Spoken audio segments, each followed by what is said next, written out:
ಕೂಡ ನಮಗೆಲ್ಲರಿಗೂ ಕೂಡ ಗೊತ್ತಿದೆ 2019 ಎಂಡ್ ಆದ್ಮೇಲೆ 21, 22ರಲ್ಲಿ ಕೋವಿಡ್ ಶುರುವಾಗಿ ಯಾವ ಪರಿಸ್ಥಿತಿಗಳಿತ್ತು ಅಂತೇಳಿ ಒನ್ ಟೈಮ್ ನಾವೆಲ್ಲರೂ ಕೂಡ ಊಹಿಸ್ಕೊಂಡ್ರೆ ನಿಜವಾಗ್ಲೂ ಭಯ ಆಗುತ್ತೆ.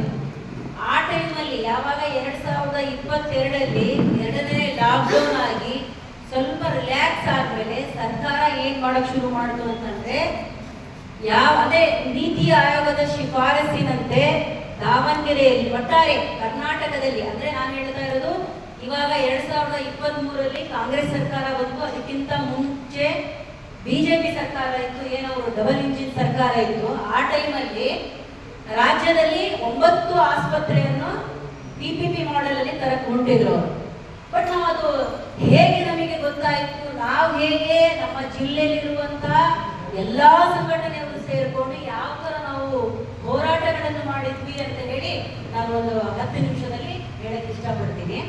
ಫಸ್ಟ್ ನಮಗೆ ಗೊತ್ತಾಗಿದ್ದೇನಂತಂದ್ರೆ ನಮ್ಮ ಆ ಟೈಮಲ್ಲಿ ಇದ್ದಂಥವರು ಆರೋಗ್ಯ ಸಚಿವರು ಸುಧಾಕರ್ ಅವ್ರು ಏನ್ ಮಾಡ್ತಾರೆ ಅಂತಂದ್ರೆ ಯಾರಿಗೂ ಕೂಡ ನೋಡಿ ಯಾವುದೇ ಕಾಯ್ದೆ ಕಾನೂನು ಏನಾದ್ರೂ ಮಾಡ್ಬೇಕು ಅಂತಂದ್ರೆ ಜನಪರವಾಗಿ ನಾವು ಮಾಡ್ತಾ ಇದೀವಿ ಅಂತ ಅವ್ರು ಕೊಚ್ಕೊಂಡು ಹೇಳ್ತಾರಲ್ಲ, ಹೇಳೋಕ್ಕಿಂತ ಮುಂಚೆ ಯಾವುದೇ ಕಾನೂನು ಬರ್ಬೇಕಂತಂದ್ರೆ ಯಾರಿಗೆ ಕೇಳಬೇಕು? ಅವರು ಜನಸಾಮಾನ್ಯರಿಗೆ ಕೇಳ್ಬೇಕಲ್ವಾ? ನಮಗೆಲ್ಲರಿಗೂ ಕೂಡ ಕೇಳಬೇಕು. ನಾವು ಈ ತರ ಒಂದು ಹೊಸ ಪ್ಲಾನ್ ಮಾಡ್ತಾ ಇದೀವಿ, ಯೋಜನೆ ಮಾಡ್ತಾ ಇದೀವಿ, ನಿಮಗೆ ಒಪ್ಪಿಗೆ ಇದೆನಾ ಇಲ್ಲ ಅಂತ ಹೇಳಿ ಯಾವುದು ಕೂಡ ಹೇಳಿದಂಗೆ 9 ಆಸ್ಪತ್ರೆ PPP ಮಾಡೆಲ್ ಅಲ್ಲಿ ತಗೊಂಡ್ರು ಅವರು. ಅದರಲ್ಲಿ ನಮ್ಮ ದಾವಣಗೆರೆ ಆಸ್ಪತ್ರೆಗೂ ಕೂಡ ಆ ವಿಷಯ ನಮಗೆ ಗೊತ್ತಾಗಿದ್ದೇನಂತಂದ್ರೆ ಒಬ್ರು ಪತ್ರಕರ್ತರಿಂದ ನಮಗೆ ಗೊತ್ತಾಯ್ತು. ಆ ವಿಷಯ ಗೊತ್ತಾದ್ರೆ ನಾವೇನ್ ಮಾಡಿದ್ವಿ ಅಂತಂದ್ರೆ ತಕ್ಷಣ ನಾವೇನ್ ಮಾಡಿದ್ವಿ, ಈ ವಿಷಯ ಯಾರಿಗೂ ಕೂಡ ಗೊತ್ತಿಲ್ಲ, ನಾವೇನಾದ್ರೂ ಜನರಿಗೆ ಗೊತ್ತಾಗೋ ತರ ಮಾಡ್ಬೇಕಂತಂದ್ರೆ ಫಸ್ಟ್ ನಾವು ಪತ್ರಿಕೆಯಲ್ಲಿ ಒಂದು ಸುದ್ದಿ ಮಾಡಬೇಕು ಅಂತ ಹೇಳ್ಕೊಂಡು ಒಂದು ಲೀಡ್ ಸುದ್ದಿ ಮಾಡಿಸಿದ್ವಿ.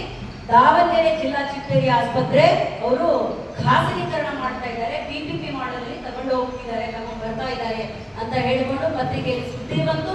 ಆ ಸುದ್ದಿಯಲ್ಲಿ ಅಲ್ಲಿರುವಂತಹ ಸ್ಥಳೀಯವಾಗಿರುವಂತಹ ರೈತ ಸಂಘದವರು, ಕಾರ್ಮಿಕ ಸಂಘಟನೆಯವರು, ದಲಿತ ಸಂಘಟನೆಯವರು, ಮತ್ತೆ ನಾವು ಹೇಗೆ ಬೀಡಿ ಕಾರ್ಮಿಕ ಜೊತೆ ಕೆಲಸ ಮಾಡ್ತಾ ಇದೀವಿ ಆ ತರ, ಮತ್ತೆ ಸಮಾನ ಮನಸ್ಕರು ಯಾರಿದ್ದಾರೆ ಅವರೆಲ್ಲರೂ ಕೂಡ ಅಭಿಪ್ರಾಯ ತಗೊಂಡು ದೊಡ್ಡ ಸುದ್ದಿಯಾಗಿ ಸುದ್ದಿ ಮಾಡಿಸಿದ್ವಿ. ಆ ಸುದ್ದಿ ಮಾಡಿರೋ ಟೈಮಲ್ಲಿ ಅವಾಗ ಏನಂತ ಇತ್ತು ಅಂತಂದ್ರೆ ಆ ಸುದ್ದಿಯಲ್ಲಿ ಟೈಟಲ್ ಏನಿತ್ತು ಅಂದ್ರೆ ಬಡವರ ಆಸ್ಪತ್ರೆ ಬಲ್ಲಿದವರ ಕೈಗೆ ಚಿಕಿತ್ಸೆ ದುಬಾರಿ ಆಗುವ ಆತಂಕ. ಈ ತರ ಕೊಟ್ಟಾದ್ಮೇಲೆ ಅದರಲ್ಲಿ ನಾವೇನ್ ಮಾಡಿದ್ವಿ ಅಂತಂದ್ರೆ ಸುಮಾರು ಜನ, ಎಷ್ಟು ಜನ ಆ ಆಸ್ಪತ್ರೆಗೆ ಅವಲಂಬಿತರಾಗಿದ್ದಾರೆ, ಆ ಆಸ್ಪತ್ರೆಯಲ್ಲಿ ಎಷ್ಟು ಬೆಡ್ಗಳಿದಾವೆ, ನೀವು ನಾವು ಅವಾಗಲೇ ಮಾತಾಡುವಾಗ ಪ್ರತಿಯೊಂದು ಬರೇ ನಾವು ಒಂದು ಜಿಲ್ಲೆ ಅಷ್ಟೇ ಅಲ್ಲ, ಇಡೀ ರಾಜ್ಯದಲ್ಲಿ ನಾವು ಆಸ್ಪತ್ರೆ ಬಗ್ಗೆ ಸಮಸ್ಯೆಗಳು ಮಾತಾಡೋ ಕುತ್ಕೊಂಡ್ಬಿಟ್ರೆ ಎಷ್ಟು ದಿನಗಳು ಬೇಕು. ಹಾಗೆ ಹೇಳ್ತಾ ನಾವು ಸರ್ಕಾರಿ ವ್ಯವಸ್ಥೆ ನಾವು ಸರಿ ಮಾಡ್ತೀವಿ ಅಂತ ಸಮಸ್ಯೆಗಳು ಹೇಳ್ತಾನೆ ಸರ್ಕಾರಿ ಆಸ್ಪತ್ರೆಗಳು ನಾವು ಖಂಡಿತ ಸರಿ ಮಾಡಬಹುದು.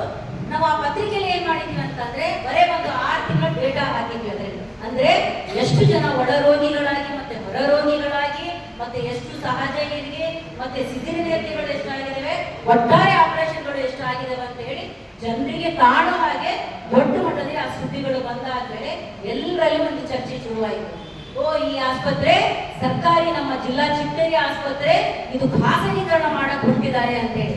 ಆಮೇಲೆ ನಾವೇನ್ ಮಾಡಿದ್ವಿ ಅಂತಂದ್ರೆ ಅವಾಗ ಪ್ರಸನ್ನ ಅವ್ರು ಹೇಳ್ತಾ ಇರ್ತಾರೆ, ಬೆಂಕಿ ಗಂಟೆ ಕಟ್ಟೋರು ಯಾರು ಅಂತ ಹೇಳಿ, ಯಾರಾದ್ರೂ ಒಬ್ರು ಗಂಟೆ ಕಟ್ಟ ಗಡಿ ಹಾಕ್ಬೇಕಲ್ಲ.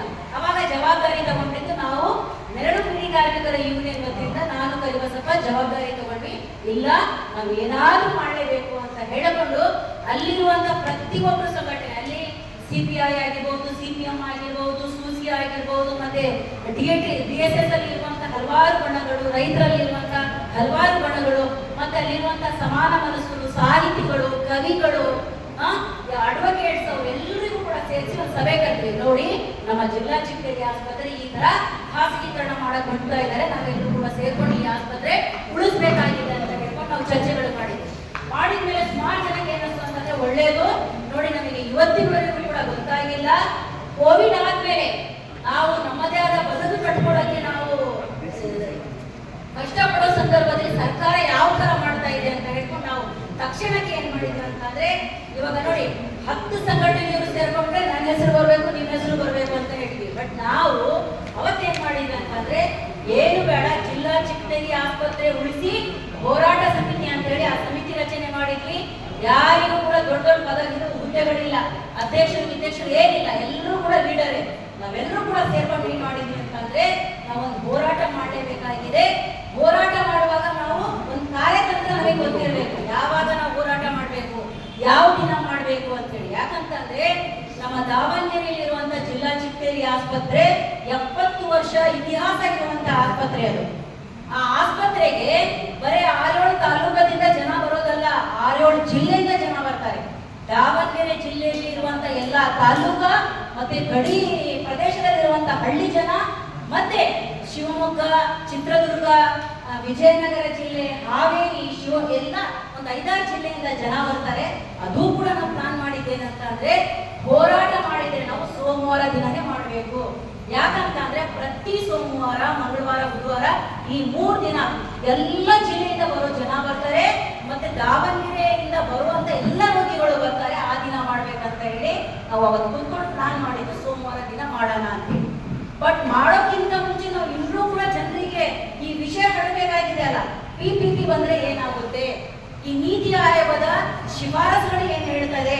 ನಮ್ಮ ಸ್ವಾತಿ ಅವರು ಹೇಳ್ತಾ ಇದ್ರು ನೋಡಿ, ಯಾವುದೇ ಸರ್ಕಾರಿ ವ್ಯವಸ್ಥೆ ಜನರಿಗೆ ನಾವು ಹಕ್ಕಾಗಿ ಅಲ್ಲಿ ಸಿಗ್ಬೇಕು ಅಂತಂದ್ರೆ ನಿಜವಾಗ್ಲೂ ಕೂಡ ಅದು ಸರ್ಕಾರದ ಅಧೀನದಲ್ಲಿ ಇರಬೇಕು. ಒಬ್ಬ ಖಾಸಗಿ ವ್ಯಕ್ತಿಯಲ್ಲಿ ಕೈಯಲ್ಲಿ ಹೋದ್ರೆ, ಇವತ್ತು ಪ್ರತಿಯೊಬ್ಬ ಜಿಲ್ಲಾ ಆಸ್ಪತ್ರೆಯಲ್ಲಿ ARS ಕಮಿಟಿ ಅಂತ ಇದೆ, ಆರೋಗ್ಯ ರಕ್ಷಾ ಸಮಿತಿ ಅಂತ ಹೇಳಿ. ನಾಳೆ PPP ಮಾಡೆಲ್ ಬಂದ್ರೆ ಆ ಆರೋಗ್ಯ ರಕ್ಷಾ ಸಮಿತಿ ಯಾವುದೇ ಕಾರಣ ಕೆಲಸ ಮಾಡಲ್ಲ, ಅಲ್ಲಿ ಆಡಳಿತ ಮಂಡಳಿ ಕೆಲಸ ಮಾಡುತ್ತೆ. ಯಾರು ಕೂಡ ಸ್ವಾತಿ ಅವರು ಹೇಳ್ತಾ ಇದ್ರು, ನಿಮ್ಮ SNR ಆಸ್ಪತ್ರೆಯಲ್ಲಿ 300 ಬೆಡ್ಗಳಿದ್ದಾವೆ ಅಂತಂದ್ರೆ 300 ಬೆಡ್ ಮಾತ್ರ ಮೀಸಲಿರುತ್ತೆ ಎಲ್ಲ ಬಡವರಿಗೆ ಅಂತ. ಇವಾಗ ಇರುವಂತ 300 ಬೆಡ್ ನನಗೆ ಸಾಲದಾಗ್ತಾ ಇಲ್ಲ. ದಾವಣಗೆರೆಯಲ್ಲಿ 956 ಬೆಡ್ ಇದೆ. ಇವತ್ತಿನವರೆಗೂ ಕೂಡ ರೋಗಿಗಳು ಬೆಡ್ ಇಲ್ಲ ಅಂತ ಪಡೆದಾಡ್ತಾರೆ. ಅಂದ್ರೆ ಎಷ್ಟು ಅವಲಂಬಿತರಾಗಿದೆ ಅಂತ ಹೇಳಿಕೊಂಡು ನಾವೇನ್ ಮಾಡಿದ್ವಿ ಅಂತಂದ್ರೆ, ಎಷ್ಟು ಒಂದು 3-4 ಕಿಲೋಮೀಟರ್ ನಡ್ಕೊಂಡು ಜಾಥಾ ಮಾಡಿದ್ವಿ. ಎಲ್ಲರಿಗೂ ಕೂಡ ಗೊತ್ತಾಗಬೇಕು, ಜಿಲ್ಲಾ ಚಿಕ್ಕೇರಿ ಆಸ್ಪತ್ರೆ ಉಳಿಸ್ಬೇಕು. ಮತ್ತೆ ಜನರಿಗೆ ನಾವು ಎಲ್ಲರೂ ಕೂಡ ಹೇಳಿದ್ದೇನಂತಂದ್ರೆ, ಅಂದ್ರೆ ಆಸ್ಪತ್ರೆ ದಾನವಾಗಿ ಯಾರು ಭೂಮಿ ಕೊಟ್ಟರು ಅಂತ ಹೇಳಿ ನಾವೇನ್ ಮಾಡಿದ್ವಿ ಅಂದ್ರೆ ಓಪನ್ ಆಗಿ ಹೇಳಿದ್ರು. ಚಿಕ್ಕೇರಿ ಮುರುಗಪ್ಪ ಅನ್ನೋರು ಒಬ್ಬ ದೊಡ್ಡ 10 ಗಿರಣಿ ಮಾಲೀಕರು. ಅವ್ರು ಏನ್ ಮಾಡ್ತಾರೆ ಅಂದ್ರೆ, ಅವ್ರ ಮಗನಿಗೆ ಆರೋಗ್ಯ ಸರಿ ಇಲ್ದಿರೋ ಟೈಮಲ್ಲಿ ಗಂಟ್ಲು ಸಮಸ್ಯೆ ಇದೆ ಅಂತ ಹೇಳಿ ನಮ್ಮ ರಾಜ್ಯದಿಂದ ಮಹಾರಾಷ್ಟ್ರಕ್ಕೆ ಹೋಗ್ತಾರೆ. ಅಲ್ಲಿ ಹೋಗಿ ಆ ಹುಡುಗನಿಗೆ ಟ್ರೀಟ್ಮೆಂಟ್ ಕೊಟ್ಟಾದ್ಮೇಲೆ ಡಾಕ್ಟರ್ಗೆ ಫೀಸ್ ಕೊಡ್ಬೇಕಲ್ಲ. ಫೀಸ್ ಕೊಡೋ ಟೈಮಲ್ಲಿ ಡಾಕ್ಟರ್ ಹೇಳ್ತಾರೆ, ನೋಡಿ ನೀವು ಹಣವಂತರು, ನಿಮ್ಮ ಹತ್ರ ದುಡ್ಡಿದೆ, ನೀವು ಶ್ರೀಮಂತರು, ನೀವು ನಿಮ್ಮ ಮಗನಿಗೆ ಹುಷಾರಿಲ್ಲ ಅಂತ ಹೇಳಿ ಒಂದು ರಾಜ್ಯದಿಂದ ಇನ್ನೊಂದು ರಾಜ್ಯಕ್ಕೆ ಬಂದು ನೀವು ಆಸ್ಪತ್ರೆಗೆ ತೋರಿಸ್ಕೊಂಡಿದ್ದೀರಾ. ನಿಮ್ಮ ಊರಲ್ಲಿ ಇರುವಂತಹ ದುಡಿಯುವವರು, ಕಾರ್ಮಿಕರು, ಬಡವರಿಗೋಸ್ಕರ ಯಾಕೆ ನೀವು ಒಂದು ಆಸ್ಪತ್ರೆ ತೆರಿಬಾರ್ದು ಅಂತ ಹೇಳಿದಾಗ ಆ ವಿಷಯ ಅವರಿಗೆ ಮನಸ್ಸಿಗೆ ಮುಟ್ಟಿದ ಮೇಲೆ ಅವಾಗ ಬಂದವರು 29 ಎಕರೆ ಭೂಮಿ ಸರ್ಕಾರ ಕೊಟ್ಟರು. ಆ ಟೈಮಲ್ಲಿ 1.5 ಲಕ್ಷ ಸರ್ಕಾರ ಕೊಡ್ತಾರೆ, ನೀವಿಲ್ಲಿ ಬಡವರಿಗೆ ಆಸ್ಪತ್ರೆ ತೆರೀರಿ ಅಂತ ಹೇಳಿ. ನಾವು ಅವತ್ತು ಓಪನ್ ಆಗಿ ಜನರ ಮುಂದೆ ಹೇಳಿದ್ದೇನಂತಂದ್ರೆ, ಚಿಗಟೇರಿ ಮುರುಗಪ್ಪಗೂ ಕೂಡ ಇವರು ದ್ರೋಹ ಬಗಿತಾ ಇದ್ದಾರೆ, ಅವ್ರ ಫ್ಯಾಮಿಲಿಗೂ ದ್ರೋಹ ಬಗಿತಾ ಇದ್ದಾರೆ. ಯಾಕಂತಂದ್ರೆ ಒಳ್ಳೆ ಕನ್ಸಿಟ್ಕೊಂಡು ಅವರು ಭೂಮಿ ಕೊಟ್ಟಿದ್ದು, ದುಡ್ಡು ಕೊಟ್ಟಿದ್ದು, ಆಸ್ಪತ್ರೆ ಮಾಡಿದ್ದು. ಇವತ್ತು ಅವರು ಯಾರಿಗೂ ಹೇಳಿದಂಗೆ ಈ ಆಸ್ಪತ್ರೆ ಖಾಸಗಿಯವರ ಕೈಯಲ್ಲಿ ಕೊಡ್ತಾ ಇದ್ದಾರೆ ಅಂತ ಹೇಳ್ಕೊಂಡು ನೋಡಿ. ಆ ಆಸ್ಪತ್ರೆ ಯಾವಾಗ ಖಾಸಗಿಯವರ ಕೈಯಲ್ಲಿ ಬಂತು, 2 ಟೈಮ್ ಅಣ್ಣವ್ರು ಹೇಳ್ತಾ ಇದ್ರು 200%, ನಮ್ಮ ಶಾಂತಮ್ಮ ಭಾಗವಾಗಿ ಹೇಳ್ತಾರೆ 200% ಆಗಲ್ಲ ಅಂತ ಅಲ್ಲಿರೋರು ಹೇಳ್ತಾರೆ. ನಿಜವಾಗ್ಲೂ ಸುಳ್ಳು.